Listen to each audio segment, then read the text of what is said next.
Assalamualaikum warahmatullahi wabarakatuh. Hai semuanya, kembali lagi bersama kami di podcast YMH, Generasi Berakhlakul Karimah bersama YMH. Bersama saya Miss Maya, kali ini dengan narasumber kita Bapak Haji Baihaqi SAG. Assalamualaikum warahmatullahi wabarakatuh. Waalaikumsalam warahmatullahi wabarakatuh. Sehat nggih Pak Haji? Alhamdulillah. Alhamdulillah.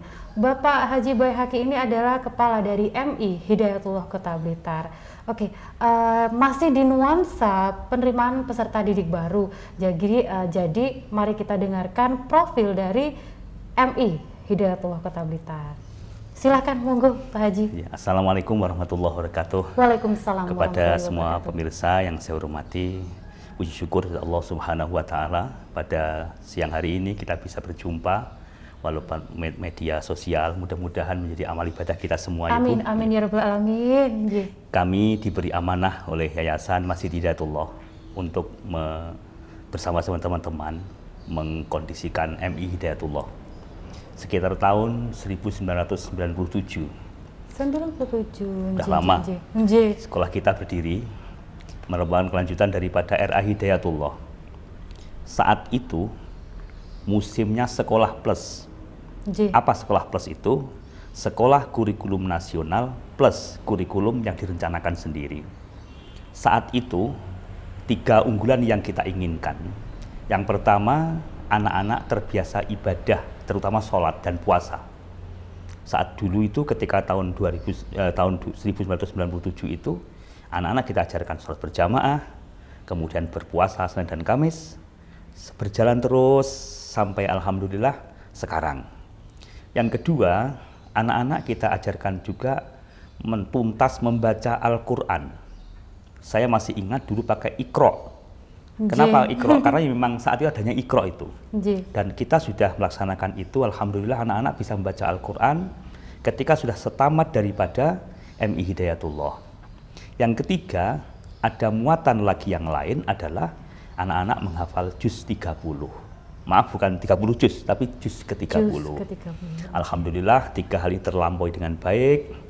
Tahun 2000 sudah membuktikan, menunjukkan kepada wali murid 3 kompetensi tambahan ini sudah berjalan sesuai dengan yang diharapkan.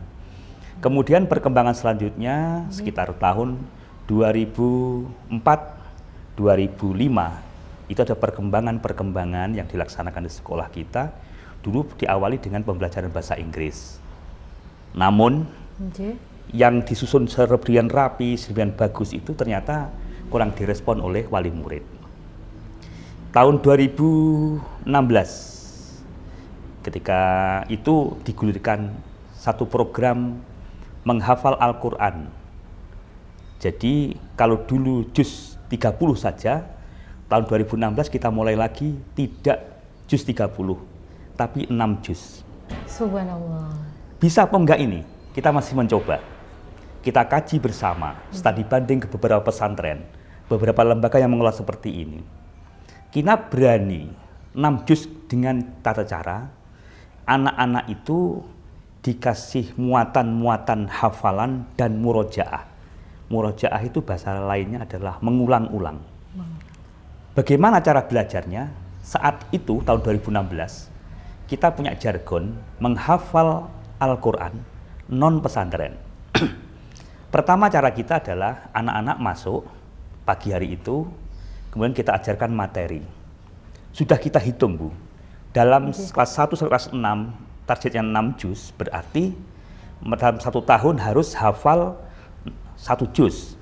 Dalam setengah tahun harus hafal setengah juz, dalam 1 tahun harus hafal 1 juz, setengah tahun harus hafal setengah juz, kemudian satu bulan nanti kita hitung berapa lembar begitu. Dalam 1 hari pertemuan yang 1 minggu 6 kali itu, anak-anak menghafal paling per hari sekitar 1 atau 2 ayat saja. Kenapa ini kita buat begitu? Karena beban menghafal di samping mereka harus berprestasi dalam belajar ilmu yang lain. Ini dimulai tahun 2016. Hari ini tahun 2006 kita mulai, sekarang mereka kelas 5, alhamdulillah terkondisi dengan baik. Dengan mereka insya Allah sudah ada yang hafal 5, ada yang hafal 6. Karena apa? Kecepatan anak-anak masing-masing cara menghafal tidak sama kan begitu. Alhamdulillah guru-guru kita yang mendampingi tentang tahfidil Quran ini sudah bagus. Mereka sudah kaya dengan pengalaman di lapangan sehingga mereka bisa mendampingi anak dengan enjoy dan tidak membebani pikiran mereka untuk belajar. Buktinya mereka kelas yang tahfidz itu kalau ada lomba ikut, lomba matematika, lomba apa, tetap aja bisa ikut. Walaupun mungkin nggak menang tidak masalah, sepenting tidak ketinggalan proses pembelajarannya itu. Kemudian tahun 2018-19 itu yayasan mengevaluasi secara keseluruhan, total evaluasi, dan di situ setelah dikaji tentang kemampuan anak-anak yang bisa membaca sekaligus menghafal Al-Quran itu ditambah satu muatan lagi, yaitu belajar bahasa Arab dan bahasa Inggris aktif. Ini merata dimulai dari playgroup, RA, MI, dan juga MTS. Dulu kita ragu tahun 2018 itu, apakah mungkin ini diminati oleh yang namanya wali murid. Karena sekolah membuat program bagus. Kalau tidak ada respon dari masyarakat kan lucu itu namanya. Minta maaf, elek-elek aneh ngomong, jualan tapi nggak laku. Coba dibayangkan panjenengan, jualan membuat ini itu nggak laku, kan lucu itu namanya. Berarti itu gagal dalam konsepnya. Namun alhamdulillah setelah kita evaluasi bersama-sama, sosialisasi kepada masyarakat, calon siswa baru dan seterusnya begitu, ternyata program pembelajaran Al-Quran, menghafal Al-Quran yang 6 juz, dan juga yang belajar bahasa Arab Inggris itu diminati oleh masyarakat. Mulai saat itulah Hidayatullah menjadi Hidayatullah Tahfidz Global Islamic Primary School, itu MI. Kenapa dibuat Hidayah Tahfidz Global? Karena nanti mengerucutnya program ini adalah anak-anak akan memiliki kompetensi tambahan selain kurikulum nasional Kemenak. Jadi karena kita itu madrasah ibtidaiyah, kurikulumnya nyantolnya ke Kemenak. Selain itu ada tambahan yaitu global dan tahfidz itu sendiri. Inilah yang sekarang gempor kita laksanakan di mana-mana dengan nama HTGIS atau HTGIPS, jadi Primary School itu sendiri. Ini apa namanya? Gambaran yang sekarang mulai dari awal tahun 1997 sampai sekarang seperti itu. Subhanallah, alhamdulillahirabbil alamin. Berarti luar biasa. Kita semua sudah mendengar barusan sahabat bahwa di MI Hidayatullah itu adalah plus. Seperti yang subhanallah saya baru anak-anak kita tidak hanya diajari mata pelajaran seperti nasional, tetapi juga ada hafalannya. Kemudian sekarang untuk mengenai kurikulum tadi yang saya dengar adalah selain di MI Hidayatullah itu ada kurikulum nasional dari Kemenak, ditambah lagi kurikulum dari sekolah sendiri yaitu Tahfidz Global Islamic Primary School. Subhanallah.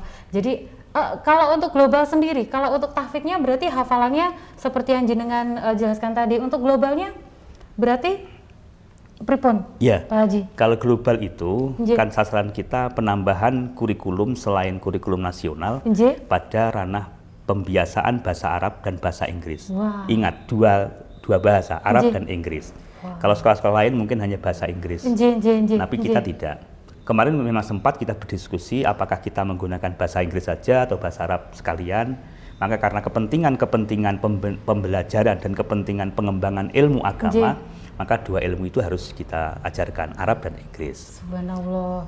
Berarti mengapa kita harus memilih MI plus Hidayatullah? Karena seperti itu tadi. Jadi seperti yang beliau jelaskan, kenapa? Apa yang membuat MI Hidayatullah itu beda dengan sekolah yang lain? Ngoten Pak Haji. Kalau sekolah lain mungkin masih pada tataran penambahan pada tahfidzil Quran. Dan setahu saya 5 bulan yang lalu saya penataran di Surabaya untuk para kepala sekolah se-Jawa Timur yang diselenggarakan oleh LP Ma'arif NU Jawa Timur itu, setahu saya mereka yang jagongan sama saya itu menyatakan hanya menghafal juz 30 kelas 1 sampai kelas 6. Kita bayangkan, kita tidak hanya juz 30, juz 30 iya ditambah juz 1, 2, 3, 4, 5. Jadi tambah itu. Teman-teman tanya sama saya tuh, bagaimana Pak Bagi caranya mengelola kok bisa begini dan begitu itu. Ya kalau memang belajar datang ke Blitar, saya kira begitu. Ya kita minta maaf kita nggak sombong, tapi ini namanya ilmu ya. Jadi harus kita kaji, kita rencanakan dengan baik, kita evaluasi. Sebab kalau nanti kita hanya melaksanakan saja tanpa direncanakan, dievaluasi, dikaji, pengembangannya jadi sulit kan begitu. Dan paling mudah itu tahunya kan anaknya hafal gitu aja. Gulung gemeknya di sini nggak tahu mereka itu. Prosesnya seperti apa? Tapi alhamdulillah beliau mereka para wali siswa, wali santri itu merasakan, tetapi betul-betul merasakan hasil dari bagaimana MI Hidayatul itu ngopeni putra dan putri mereka. Jadi memang untuk prosesnya yang mumet memang pihak sekolah, tapi subhanallah alhamdulillah para wali itu sungguh sangat puas dengan itu tadi Untuk kemudian untuk ini saya jadi tertarik soalnya seperti yang dikatakan tadi luar biasa. Itu syarat dan juga waktu untuk pendaftarannya sendiri, Pak Haji. Iya. Untuk persyaratan siswa masuk ke MI Hidayatullah, saya kira sama saja dengan lembaga yang lain. Iya. Kami sejak awal nanti sudah kita klasifikasi. Pendaftar itu menghendaki anaknya di kelas apa, kan begitu. Apa tahfidz, apakah global, ataukah reguler. Ada yang banyak bertanya, kenapa sudah HTGIS kok masih membuka kelas yang reguler, kan begitu. Kita itu kan mendirikan satu lembaga itu tujuannya kan ngeladeni, memberi fasilitas kepada masyarakat yang pengen belajar agama di sini. Betul, Jadi terkait dengan jurusan yang mereka ambil, ya silahkan mereka yang menentukan, kan begitu.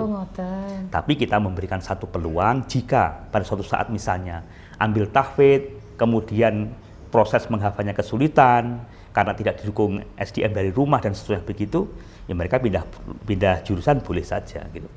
Tapi yang jelas mereka sudah kita bekali. Proses pembelajaran kita kan begini, Mbak. Yang pertama, anak-anak datang. Kita ajak mereka itu untuk murojaah, mengulang-ulang materi yang mereka diajarkan. Kemudian setelah sholat duha, mereka masuk ke kelas.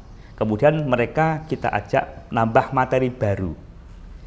1,5 jam, sekitar 45 kali 2, itu digunakan untuk apa? Digunakan untuk menambah materi baru. Lah kok 45 sekali 2, kenapa? Memang iya, kita kasih porsi yang lebih untuk anak-anak yang menghafal. Karena proses menghafal itu tidak bisa kita memberikan ilmu dengan satu kali datang ke satu tujuan target, tidak bisa.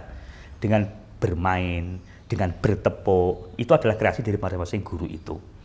Kita bayangkan coba belajar menghafal sambil bertepuk. Alangkah serunya seperti TK kan begitu. Tapi yang jelas itu metode yang mereka kerjakan. Agar apa? Hafalan target pada hari itu masuk. Kemudian setelah mereka hafal, nanti ketika mau pulang, itu mereka harus murojaah dulu materi yang ini tadi, yang baru tadi. Kewajiban orang tua di rumah memurojaah, mengulang setelah maghrib dan setelah subuh. Jadi 2 kali di rumah orang tua wajib untuk mengulang hafalan itu. Ada hitam di atas putih yang ditandatangani oleh orang tua. Perjanjian mereka harus kontrak. Mau untuk menyimak di rumah 2 kali waktu itu tadi. Ini prosesnya begitu. Nah, alhamdulillah yang ikut tahfidz mereka sudah bisa berjalan sesuai dengan kita lihat. Yang global juga begitu, targetnya juga sudah kita tentukan semuanya. Terus kemudian apakah mereka nanti dites untuk masuk di kelas-kelas itu? Tidak. Kita alami saja. Nanti kalau misalnya suatu saat pada satu tahun tertentu gitu, karena beratnya hafalan yang mereka pegang atau sulitnya mereka itu untuk mengikuti pembelajaran bahasa Inggris misalnya begitu, itu nanti mereka akan pindah boleh, sehingga dengan itu akan terseleksi secara alam. Tidak masalah mereka kelas 4 pindah ke tahfidz, pindah ke misalnya kemana begitu, nggak masalah. Ini yang kita laksanakan dalam rangka agar mereka bisa belajar dengan aman dan nyaman. Subhanallah. Tentang pendaftaran ini saya kira perlu saya sampaikan. Persyaratannya hanya datang saja ke kantor itu, nanti daftar, mengisi formulir. Jalan Kalimantan itu? Ya, Jalan Kalimantan situ, kemudian atau lewat online. Di brosur-brosur sudah kita sampaikan, pada yang bisa mendaftar lewat situ. Kemudian gelombang 1 kita laksanakan tanggal 18 Desember sampai 31 Januari 2002. Itu gelombang 1. Kemudian yang gelombang 2 nanti dimulai dari Februari sampai kuota terpenuhi. Untuk tahun ini kurang lebih kita akan menerima sekitar 120 siswa dengan kekuatan di masing-masing jurusan itu. Jadi nanti yang tahfidz berapa, yang global berapa, yang reguler berapa begitu. Ini kekuatan itu kita laksanakan. Mungkin yang ditanya adalah begini, kenapa toh anak-anak kok dibebani hafalan untuk tahfidz? Dan kenapa toh anak-anak kok diajak harus belajar bahasa Arab, bahasa Inggris sejak dini?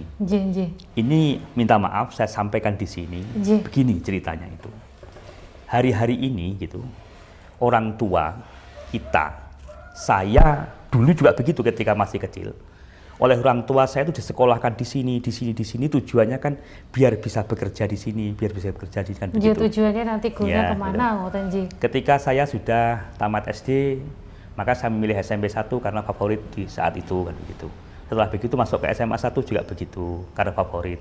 Setelah kuliah pengen jadi apa? Masuk di sana kan begitu. Lah, yang kita harapkan begini, yang kita harapkan itu. Jangan sampai keterampilan kita membaca Al-Quran atau menghafal Al-Quran itu untuk menghambat kita mengejar profesi kita. Alhamdulillah sekarang sudah di beberapa perguruan tinggi, misalnya UNER, anak yang hafal 20 juz bisa masuk ke sana tanpa tes dan macam-macam itu ada gitu. Di tentara polisi juga ada begitu, hafal 5 juz bisa masuk tentara polisi. Saya kira ini peluang bagus bagi wali murid yang pengen anaknya kuliah maupun kerja dengan channel itu gitu. Jadi menghafal Al-Quran. Jadi hafalan Al-Qurannya bukan menghambat, tetapi malah mendukung. Betul, gitu ya. Yang kita inginkan sampai itu. Jadi kita berharap nanti gitu, siswa-siswi kita itu hanya berbekal menghafal Al-Quran, mereka akan bisa kuliah sama setara dengan teman-temannya. Subhanallah. Nah, kan yang sekarang menjadi itu kan kalau nggak di SMA ini nanti kesulitan masuk nih perguruan tinggi ini kan begitu. Nanti tidak ada begitu, sama kesempatannya kan begitu. Malah lebih diutamakan kan begitu. Malah subhanallah. Gitu. Begitulah tadi, wah sungguh luar biasa.